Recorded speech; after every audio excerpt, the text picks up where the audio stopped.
William ഷേക്സ്പിയറിന്റെ Julius Caesar എന്ന നാടകത്തിലെ friends Romans countrymen എന്ന വിശ്വവിഖ്യാതമായ പ്രസംഗത്തിന്റെ രംഗപശ്ചാത്തലം ഇങ്ങനെയാണ്. റോമൻ ചക്രവർത്തിയായ ജൂലിയസ് സീസർ കൊല്ലപ്പെട്ട് അദ്ദേഹത്തിന്റെ മൃതശരീരം അവിടെ കിടക്കുന്നു. അദ്ദേഹത്തെ വകവരുത്തുവാനുള്ള ഗൂഢാലോചനക്കാരിൽ പ്രധാനിയായ ബ്രൂട്ടസ് സീസർ ഇല്ലാതാവേണ്ടതിന്റെ ആവശ്യകത റോമ സാമ്രാജ്യത്തെ ജനങ്ങളെ അഭിസംബോധന ചെയ്ത് വിശദീകരിക്കുന്നു. സീസറിനെ വെറുത്തത് കൊണ്ടല്ല, റോമ സാമ്രാജ്യത്തോടുള്ള സ്നേഹമാണ് ഞങ്ങളെ ഈ കൊല ചെയ്യാൻ പ്രേരിപ്പിച്ചതെന്ന് വിശദീകരിക്കുന്നു. രാജ്യസ്നേഹിയായ ബ്രൂട്ടസിന് ജനങ്ങൾ കരഘോഷം മുഴക്കുന്നു. ജനങ്ങൾ ഒന്നാകെ ബ്രൂട്ടസിന്റെ പക്ഷത്തേക്ക് മാറിക്കൊണ്ടിരിക്കുന്നു. അതിനും അല്പം മുന്നെയാണ് സെനറ്റിലേക്ക് പോകാൻ തയ്യാറെടുക്കുന്ന സീസറിനോട് പത്നി കൽപൂർണിയ പറയുന്നത്, പോകരുത്, സാഹചര്യം വളരെ അപകടകരമാണ്. വലിയ ആത്മവിശ്വാസത്തോടെ സീസർ തിരിഞ്ഞു നിന്നിട്ട് പറഞ്ഞു, danger knows full well that Caesar is more dangerous than he. We are two lions littered in one day and I the elder and more terrible. അതിന് കൽപൂർണിയ നൽകുന്ന മറുപടി, മൈ ലോർഡ്, നിങ്ങളുടെ ആത്മവിശ്വാസം നിങ്ങളുടെ വിവേകത്തെ വിഴുങ്ങിക്കളഞ്ഞിരിക്കുന്നുവെന്നാണ്. അങ്ങനെ അദ്ദേഹം സെനറ്റിലേക്ക് വരുന്ന വഴിക്ക് കുത്തേറ്റ് വീഴുകയാണ്. അതിലേറ്റവും മാരകമായ കുത്ത് പ്രിയ സുഹൃത്ത് ബ്രൂട്ടസിന്റേതായിരുന്നു. ആത്മമിത്രമായ ബ്രൂട്ടസ്, സീസറിന്റെ ഏഞ്ചൽ എന്ന് വിശേഷിക്കപ്പെട്ടിരുന്ന പ്രിയ ബ്രൂട്ടസ്. ആ കുത്തിയത് ബ്രൂട്ടസ് തന്നെയാണോ എന്ന് അത്ഭുതത്തോടെ സീസറിന്റെ രക്തം പുറത്തേക്ക് എത്തി നോക്കിയെന്നാണ് പറയുന്നത്. അങ്ങനെ കുത്തേറ്റ് വീണ സീസർ അല്പസമയത്തിനകം ജീവൻ വെടിഞ്ഞു. അവിടെ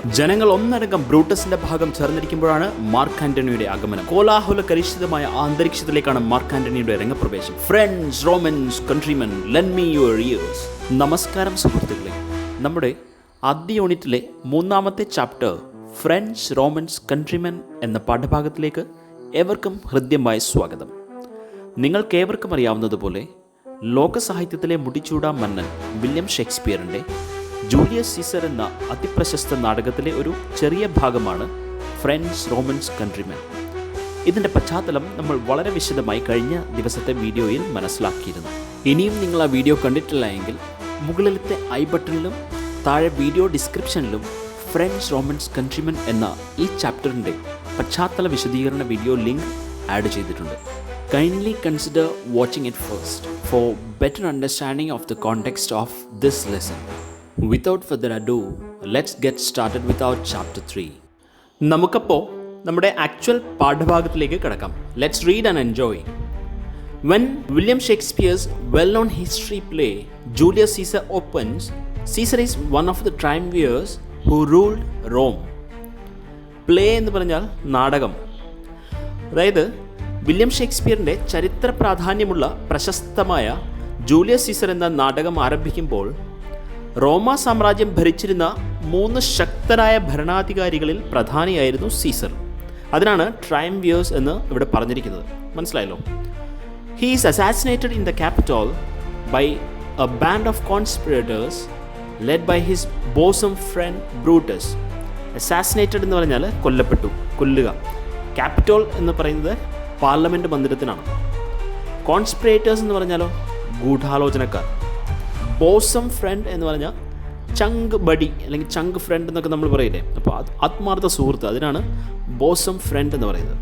he is assassinated in the capital by a band of conspirators. അതായത് ഒരു കൂട്ടം ഗൂഢാലോചനക്കാരാൽ അദ്ദേഹം കൊല്ലപ്പെടുകയാണ്.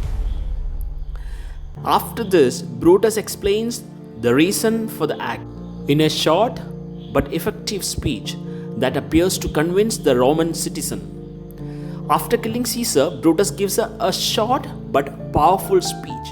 He tells the people why they did it and the crowd seemed to believe him. സീസറിൻ്റെ കൊലപാതകത്തിന് ശേഷം ബ്രൂട്ടസ് റോമക്കാരായ ജനങ്ങളെ അഭിസംബോധന ചെയ്ത് സീസറിനെ കൊല്ലാനുണ്ടായ കാരണം വിശദീകരിച്ചു കൊടുക്കുകയാണ്. ആളുകളത് വിശ്വസിക്കുന്നു.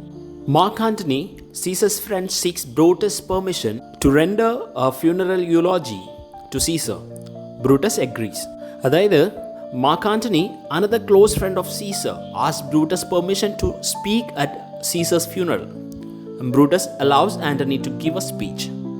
Render a speech എന്ന് പറഞ്ഞാൽ deliver a speech, അതായത് പ്രസംഗം പറയുക.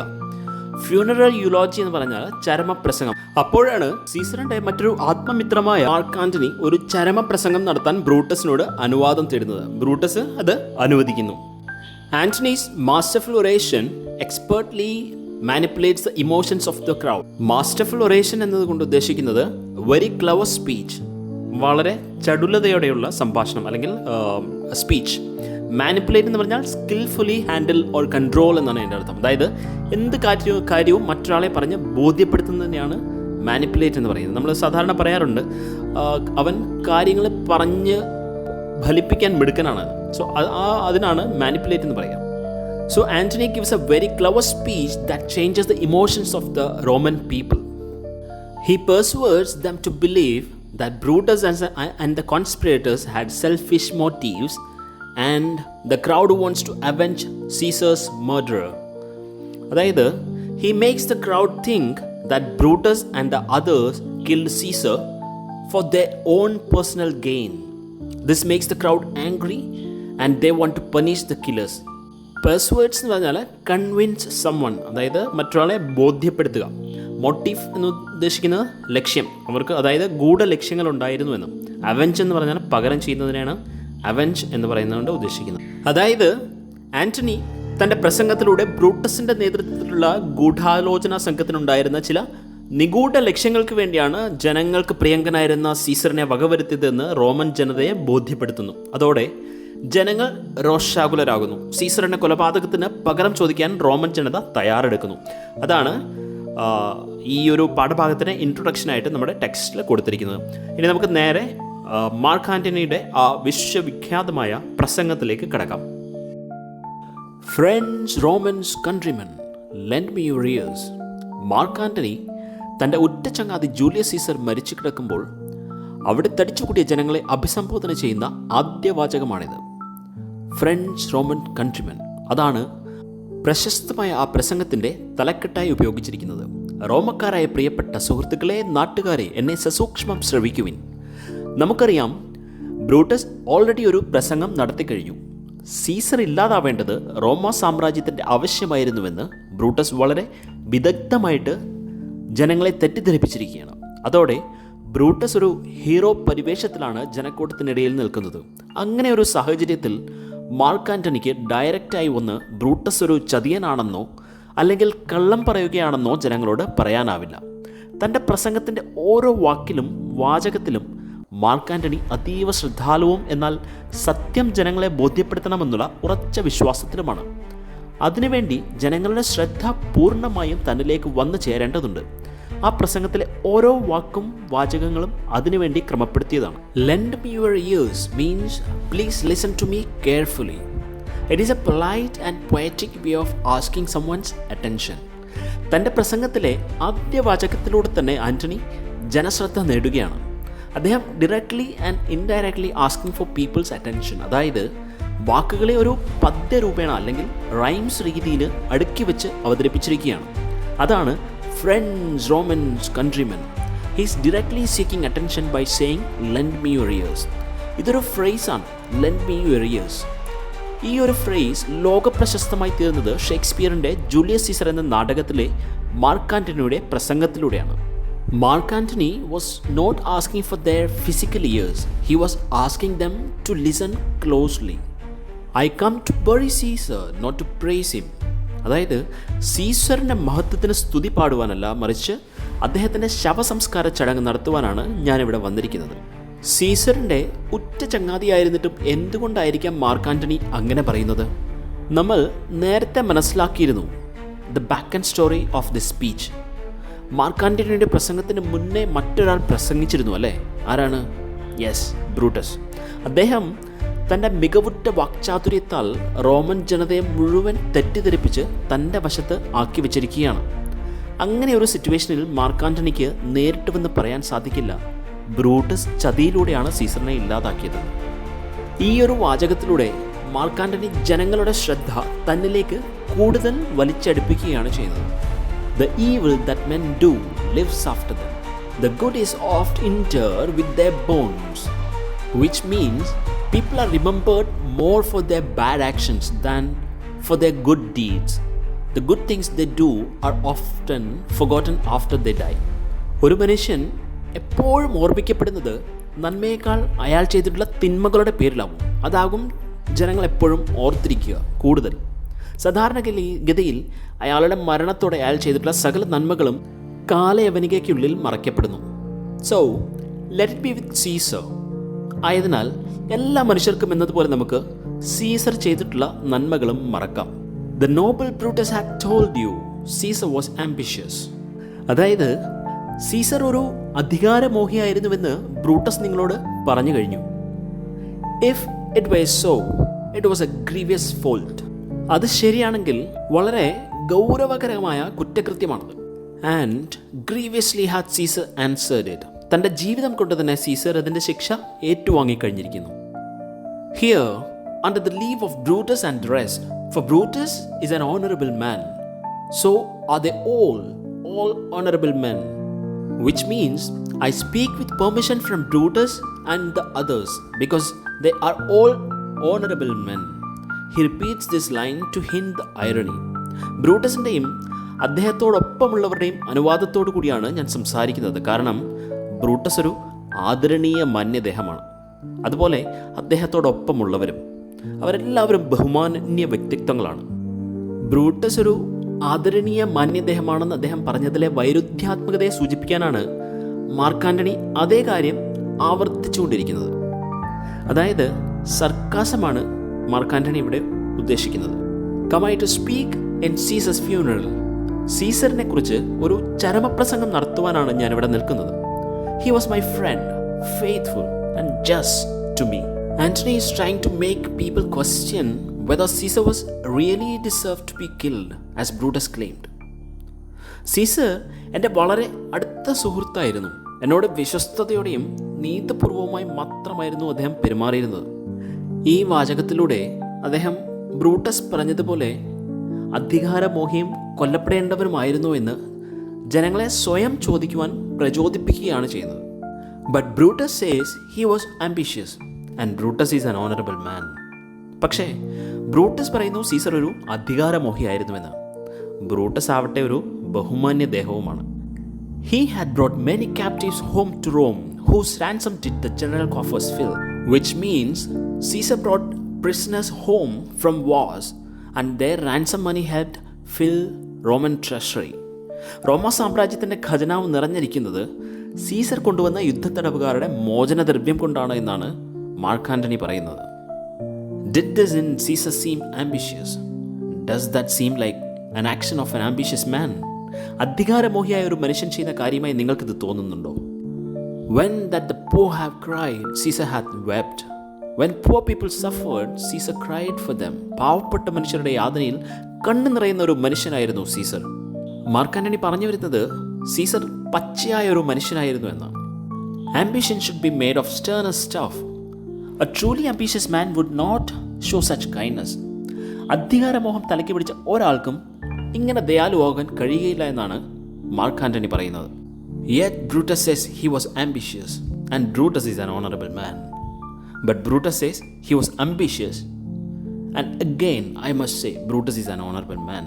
എന്നിട്ടും ബ്രൂട്ടസ് പറയുന്നു സീസർ അധികാരമോഹിയായിരുന്നുവെന്ന്. പക്ഷേ ബ്രൂട്ടസ് ഒരു മാന്യദേഹമാണ്. You all did see that on the Lupercal I thrice presented him a kingly crown, which he did thrice refuse. Was his ambition? കഴിഞ്ഞുപോയ ആഘോഷ സമയത്ത് സീസറിന് 3 തവണയാണ് ഞാൻ ഒരു സ്വർണ്ണ കിരീടം നൽകാൻ ഒരുങ്ങിയത്. 3 തവണയും സീസർ അത് നിഷേധിച്ചത് നിങ്ങൾ കണ്ടിട്ടുണ്ടാവണം. നിങ്ങൾക്ക് എന്ത് തോന്നുന്നു? നിങ്ങൾ കരുതുന്നുണ്ടോ അദ്ദേഹം ഒരു അധികാരമോഹിയായിരുന്നുവെന്ന്? Yet Brutus says he was ambitious. And sure, he is an honorable man. എന്നിട്ടും ബ്രൂട്ടസ് പറയുന്നു സീസർ ഒരു അധികാരമോഹിയായിരുന്നുവെന്ന്. പക്ഷേ ബ്രൂട്ടസ് ഒരു മാന്യദേഹമാണ്. വളരെ സർക്കാസ്റ്റിക്കായിട്ടാണ് അദ്ദേഹം ഇത് പറയുന്നത്. സർക്കാസം എന്ന് പറഞ്ഞാൽ വ്യംഗ്യാർത്ഥത്തിൽ കാര്യങ്ങൾ അവതരിപ്പിക്കുന്നതിനെയാണ് സർക്കാസം എന്ന് പറയുന്നത്. അതായത് വിപരീത അർത്ഥത്തിൽ കാര്യങ്ങളെ അവതരിപ്പിക്കുന്ന രീതി. അതായത് ബ്രൂട്ടസ് ഒരു മാന്യദേഹമാണെന്ന് അദ്ദേഹം റിപ്പീറ്റഡ്ലി പറയുന്നതിലൂടെ അതിൻ്റെ അർത്ഥം തന്നെ നഷ്ടപ്പെട്ടു പോയിട്ട് അത് വിപരീത അർത്ഥത്തിൽ ആളുകൾക്ക് മനസ്സിലാകുകയാണ്. I speak not to disprove what Brutus spoke, but here I am to speak what I do know, which means I'm not saying Brutus is lying.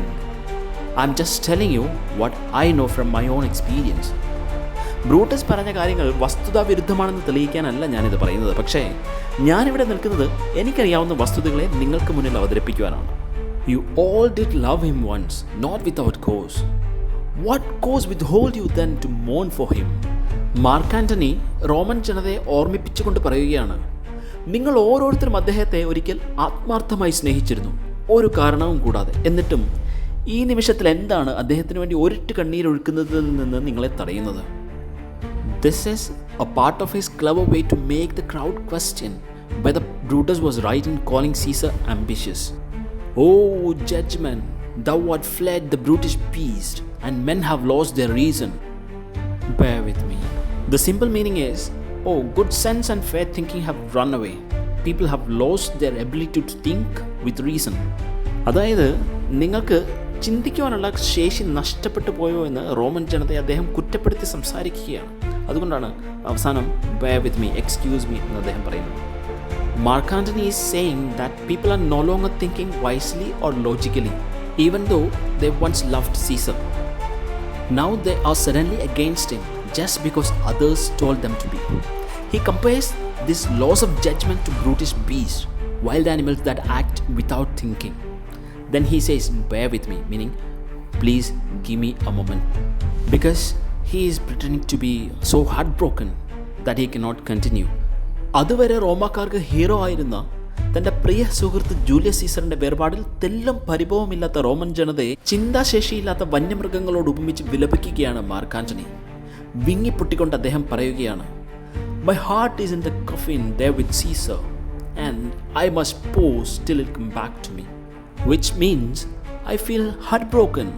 My heart lies with Caesar's body.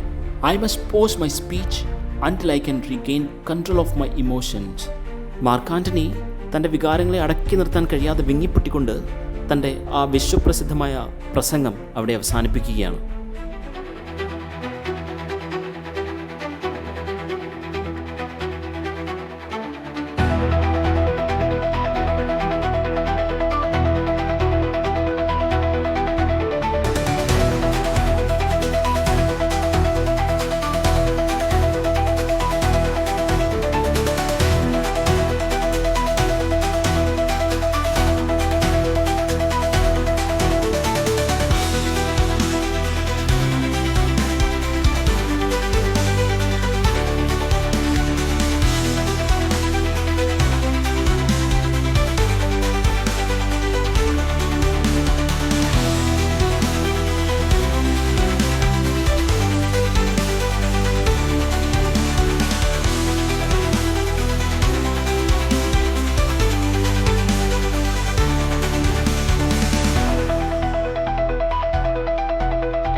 Please subscribe.